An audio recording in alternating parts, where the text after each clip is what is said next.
Hello friends, and welcome back to another Bridgerton video. Today, I'll be sharing the story of Anthony Bridgerton and Kate as depicted in the books. Please note that all the information I'm about to share is sourced from the second book in the Bridgerton series, The Viscount Who Loved Me, by author Julia Quinn. Without further ado, let's get started. Anthony Bridgerton is the eldest son of the marriage between Violet and Edmund Bridgerton. Anthony admired the relationship between his parents and their nurturing disposition in raising children, even wondering if one day he would share that connection with his future wife. That day, Anthony, at the age of 15, had decided to visit his family at Aubrey Hall, where his mother was pregnant with her 8th child. As Anthony entered the main hall, he was shocked to find his younger sister, Daphne, sitting on the floor, tears streaming down her face, as she told him that their father had passed away. At first, Anthony doesn't believe her, but she tells him that his little sister Eloise saw it. "He was stung by a bee," she said between sobs. This was unheard of to Anthony, as his father had been stung by bees before and, remarkably, was still alive. But sadly, the doctors explained to him that a bee sting could cause death, even if it was not a frequent occurrence. This marked him forever, not only because from that moment on he had to take care of his mother and siblings, but also because he had lost his father, with whom he shared a very strong bond. At that moment, sitting in the room where his father's body lay, he became convinced that he too would die young. Edmund Bridgerton had died at the age of 38, and Anthony simply could not imagine that he would ever surpass his father in anything, not even years. Several years later, Kate Sheffield had recently arrived in London and could already read her surname in Lady Whistledown's Society magazine. However, it wasn't accompanied by her name, much to her relief, but rather with that of Edwina, her stepsister, who, due to her beauty, had been dubbed the incomparable of the 1814 social season. Edwina was 17 years old, with fair hair and blue eyes, while Kate, nearly 21, considered herself much more plain. Kate's father had passed away 5 years ago, and she, along with her stepsister and stepmother, had been saving up to travel to London for that year's social season. Therefore, she had to wait until Edwina was at least 17, as they couldn't afford a second trip. This was the reason why Kate had debuted in society at the age of 21, which could be considered as a spinster, although she didn't care. Kate had a determined and confident personality, and she often protected her younger sister, who, in turn, admired her. It was precisely for this reason that Edwina had decided to publicly declare that she wouldn't marry anyone whom Kate didn't approve of, although her greatest wish was for her future husband to be a scholarly man, someone who shared her love for reading and learning. At almost 30 years old, Anthony had decided it was time to marry and have a child, and he communicated this to his siblings, who were surprised by the revelation. Anthony had a list of criteria that his future wife must meet. She had to be attractive, intelligent, and, most importantly, someone I cannot truly fall in love with. And, having already seen Edwina Sheffield, he had decided she was the perfect candidate.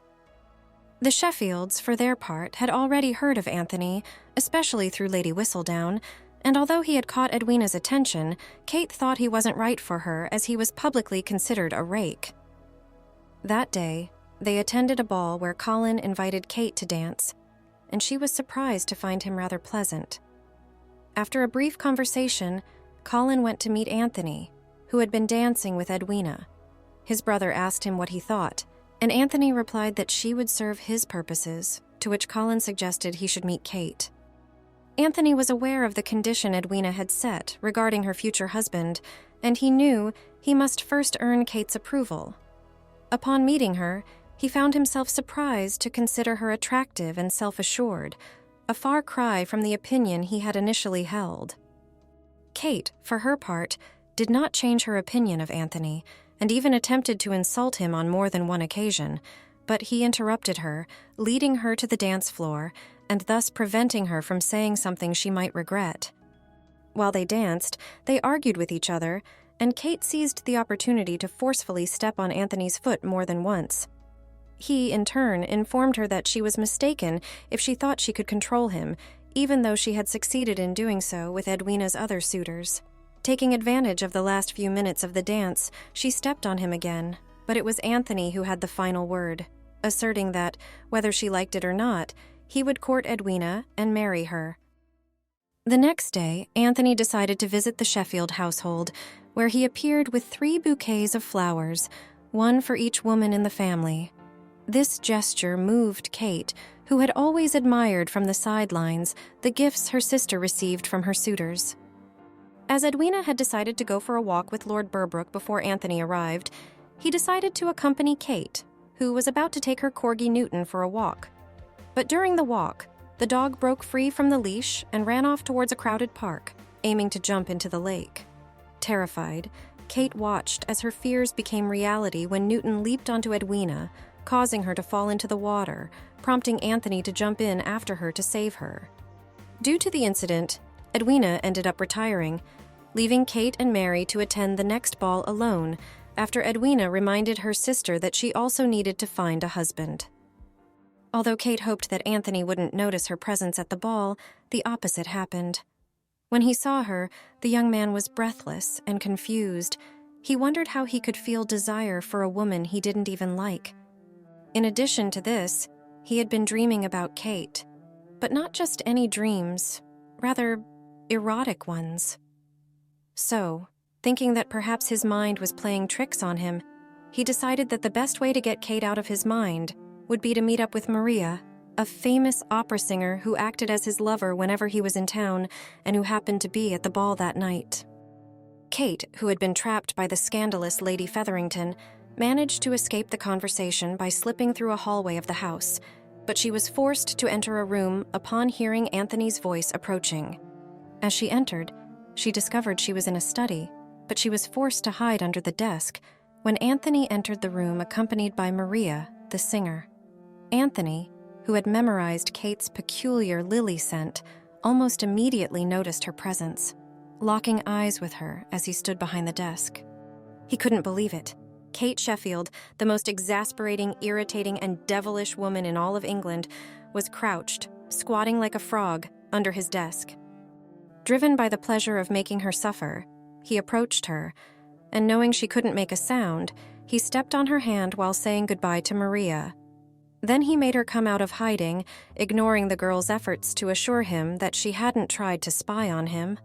However, he seemed to enjoy the situation, and seeking to intimidate her further, he approached her threateningly. However, the opposite happened, and after breathing in her breath and feeling her lips so close to his, he couldn't help himself and kissed her. At first, Kate remained still, paralyzed by surprise, but gradually she relaxed in his arms and returned the kiss. She whispered his name, between gasps, telling him that she would never allow him to marry Edwina, nor would she marry him herself. This made him stop, and trying to catch his breath, he told her that the kiss wasn't a marriage proposal. Indignant, she responded, telling him that he had no honor, and then asked him if he even loved Edwina, to which he replied that he didn't, but that he might come to love her during their marriage, although Kate didn't believe it. At that moment, Anthony threw the key to the study at her feet, hoping she wouldn't be able to catch it before it fell, and when he succeeded, Kate looked at him, hurt. Anthony, feeling remorseful, felt the urge to retrieve the key and apologize, but he didn't, as he was terrified of admitting that he was beginning to feel something for her.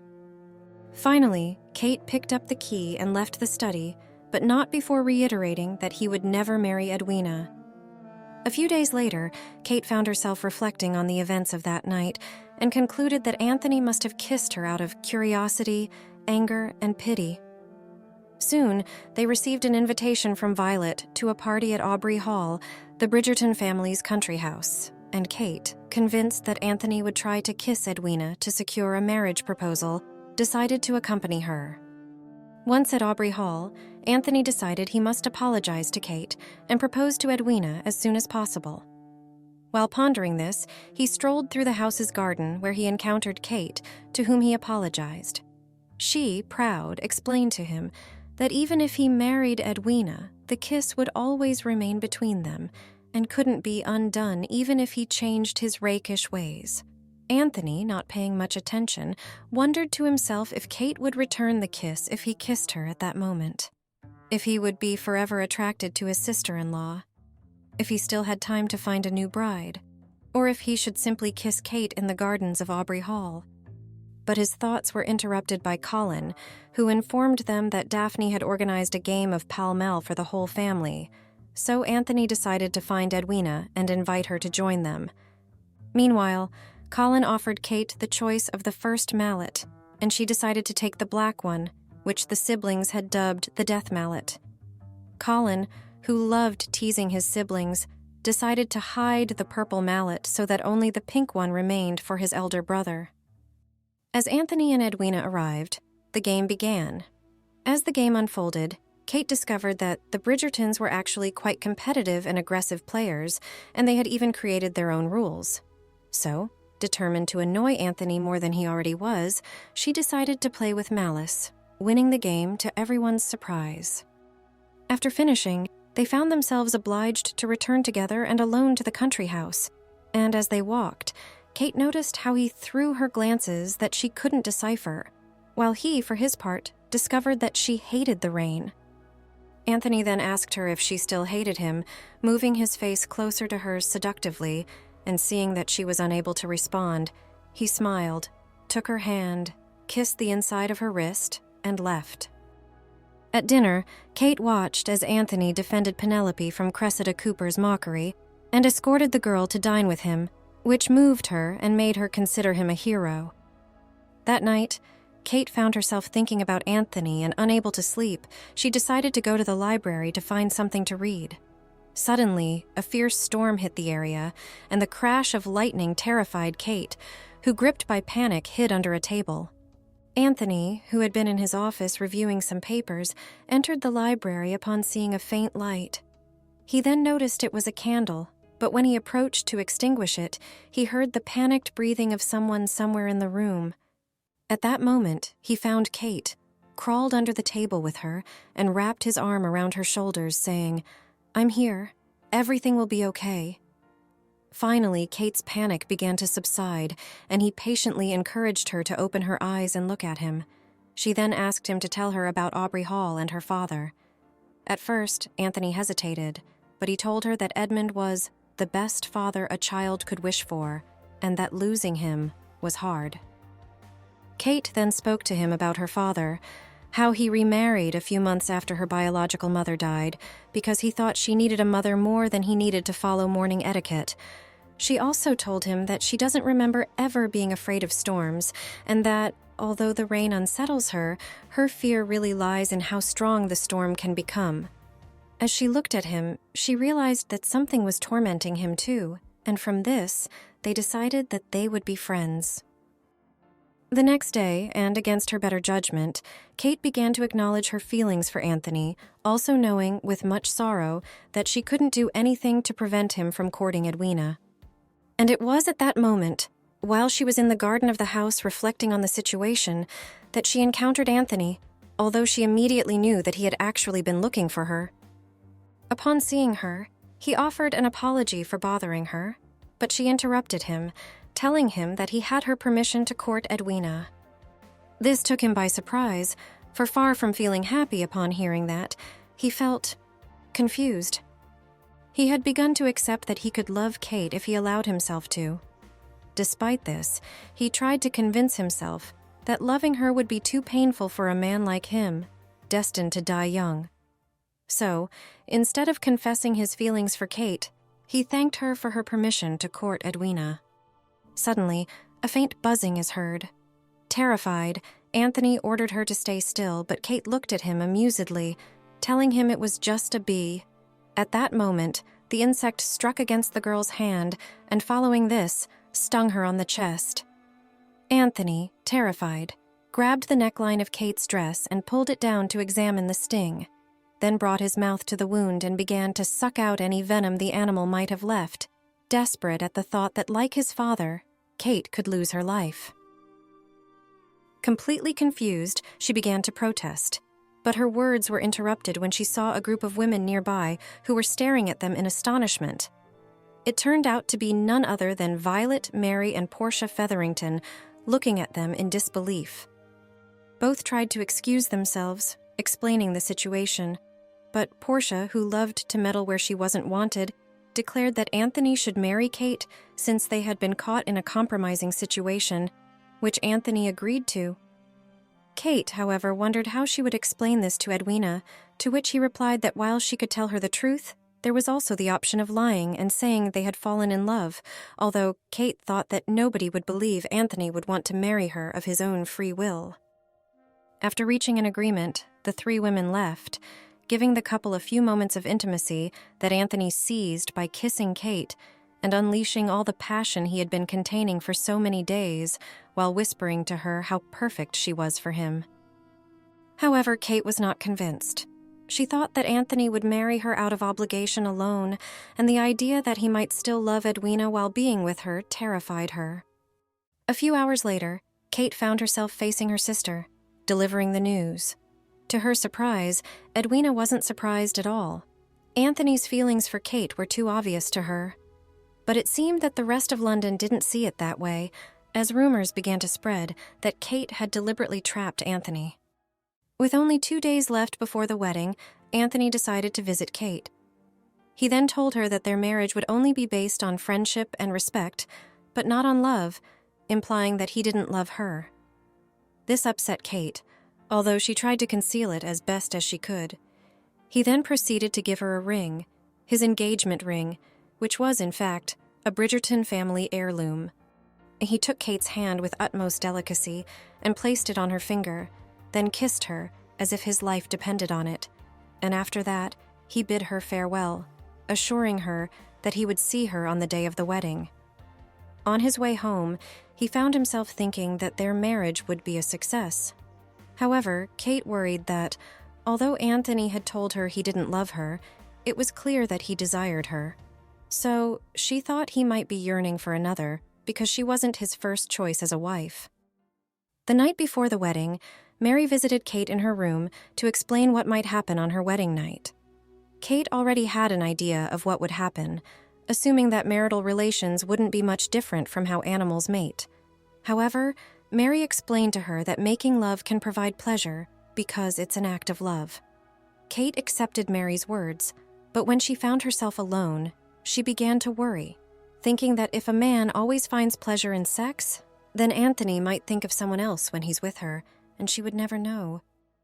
The wedding was beautiful and passed quickly.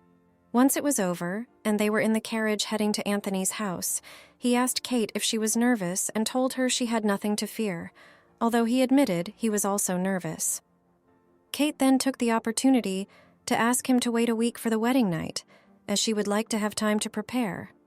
But in reality, she felt insecure, as she had been constantly compared to Edwina throughout her life. He then asked her if she was afraid of him, as he was desperate to fix things between them, but she remained silent. Anthony then got down on his knees and told her that he would give her anything she asked for if it was in his power to give it. Hopeful, Kate asked him to love her. Hearing her say those words made Anthony realize how much he wanted her to ask him, and his desire, though seemingly impossible, increased even more. Taking her by the waist, he laid her on the bed, and after removing her clothes, began to kiss her, whispering how beautiful she was. But far from relaxing her, this caused her body to tense up. The truth was that she had never considered herself beautiful, especially always being in Edwina's shadow, and she thought he was only saying it to make her feel good. So she told him she wasn't, that she wasn't beautiful, and then asked him who he was imagining in that moment. Anthony was left speechless, not knowing what to say. How had Kate come to that conclusion? He felt hurt by the accusation and couldn't believe that Kate thought he didn't truly desire her. She, on the other hand, not receiving a response, asked him if he was thinking of Edwina, and he, determined, held her face in his hands and with a firm voice said, "I desire you. I burn for you. I can't sleep at night because I desire you. Even when I didn't like you, I desired you." Later, he threatened to tie her to the bed and make love to her until she understood that she was the most beautiful and desirable woman in England. Kate and Anthony spent the next few days at Aubrey Hall and then returned to London to finish the social season. On one occasion, Edwina visited Kate and told her that she had fallen in love with a Mr. Bagwell, a scholar she met at the party at Aubrey Hall. Anthony, on the other hand, had spent most of the time avoiding Kate, who had seen her efforts to start a conversation with him frustrated. However, when she told him about Edwina's attraction to Mr. Bagwell, he offered to provide a dowry for the girl, which moved Kate and made her cry, thinking it was the kindest thing anyone had ever done for her. That night, as they slept, a storm rolled in. Aware of what this triggered in Kate, Anthony decided to get up and close the curtains. But when he returned to bed, he saw that Kate's panic was now much worse than it had been at Aubrey Hall. Kate, still sleeping, sobbed in her dreams and cried out for her mother. The next morning, Kate found Anthony awake, silently watching her as she slept. He told her about the events of the previous night and said that he needed to talk to Mary about her nightmares and her mother, as her father might have told her something that would help her understand her fear of storms. Later, Kate and Anthony visited Mary. She admitted that she only knew what Kate's father had told her, but offered to share what she could. Mary explained that Kate's mother fell ill on a Thursday and passed away on Tuesday.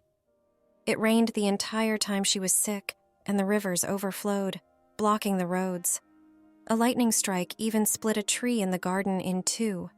While her father was focused on her mother, he didn't realize that his daughter had snuck into the room. The child had leaped onto the bed, where she clung to her mother, staying there for hours until exhaustion overcame her. Mary explained that Kate's father never pressed her about that night because she seemed happier without talking about it. Surprised, Kate embraced Mary, and they cried together, finding solace. When Kate glanced at Anthony across the room, she realized he was also in tears.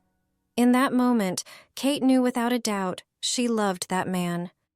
That night, Kate told Anthony that the first time she felt she would survive the storm was the night he sat with her under the table at Aubrey Hall. This made Anthony feel jealous that she had overcome her fear, and he hadn't. He was happy for her, of course he was, but now he was afraid of his imminent death because, despite his efforts, he had fallen in love with her. Kate, unaware of his thoughts, told him she hoped they would be together always and forever, and in that moment, Anthony felt panic rising within him. Kate had no idea what the words "forever" meant to someone like him, who was destined to die young. So, he jumped out of bed and dressed hastily. He stumbled down the steps of the entrance and crossed the street in a daze. He glanced at Kate in the window but fought the urge to turn back and apologize, yet he didn't. He fled, and continued to do so even in the rain as a storm hit the city. Ultimately, he decided to leave. The next morning, Kate received a note from Eloise informing her that Anthony was safe at Bridgerton House and that he seemed a little upset, so Kate decided to go and see him.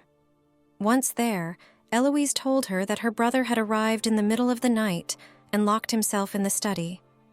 Kate, determined to clear the air, entered the house and found Anthony asleep at his desk, so she woke him up. He, not knowing quite what to say, asked her to go home, but she refused to do so unless he accompanied her. So, not knowing what else to do and ignoring Kate's pleas, Anthony yelled at her to leave, and she left. The next day, he visited the gentlemen's club with Colin and Benedict, where Colin told him that he was acting like a jerk and that he should go home and tell Kate that he loved her. Anthony, despite his thoughts, took this as a revelation, and accepting that his younger brother was right, decided that he should confess his feelings to Kate immediately, thinking that since he was going to die young anyway, he might as well spend his short life openly and honestly loving his wife. He ran to the house, desperately looking for her, but she was not there, as she and Newton had gone out with Edwina and Mr. Bagwell. Anthony then decided to look for them himself rather than wait, so he got his horse ready and set off for the park.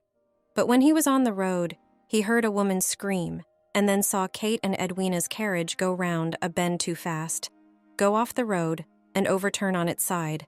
In a panic, he became convinced that Kate was dead. He approached the accident and desperately helped Edwina out of the wrecked carriage, but Kate still seemed to be trapped. Desperately, he set about pulling her out of the wreckage, and as he did so, he pleaded with her to be all right. "It wasn't supposed to be you. It was never supposed to be you. It's not your time," he repeated desperately. Finally, he found her hand and felt her pulse. She was alive. Anthony tried to move the last of the debris, but it wouldn't budge. Out of his mind, he began to cry, and as he pulled with all his might at the broken timber, Kate came to. Anthony then told her that he loved her, not wanting to wait a moment longer to let her know, and Kate, somewhat amused, told him that she would also tell him that she loved him as soon as he got her out of the wrecked carriage. Once he manages to get her out, he realizes that her leg is badly broken, and although he orders her not to look, she does so and loses consciousness. Fortunately, it turns out to be nothing serious. Kate's leg is splinted, and the doctor orders her to rest for at least a month. As he accompanies her to her room, Anthony tells her that when his father died, he spent the night waiting for Edmund to wake up. But in the morning, when he was still dead, he was sure that he too would die young. To his surprise, Kate was empathetic to his feelings, which relieved Anthony, and reaffirmed that she was the love of his life. Kate then told him that it was not foolish to be afraid, but that he should not let that fear dominate him. "You have to live every hour as if it were your last, and every day as if you were immortal." Anthony replied that when he thought she had died in the carriage accident, he felt like he had nothing left to live for. He looked at her, his heart filled with love for her, lay down beside her on the bed, and told her that he loved her. In that moment, Kate knew with certainty that they would grow old together. Remember, if you enjoyed this type of content, the best way to support me is by leaving a like and subscribing to the channel. Thank you for joining me today, and I look forward to seeing you next time.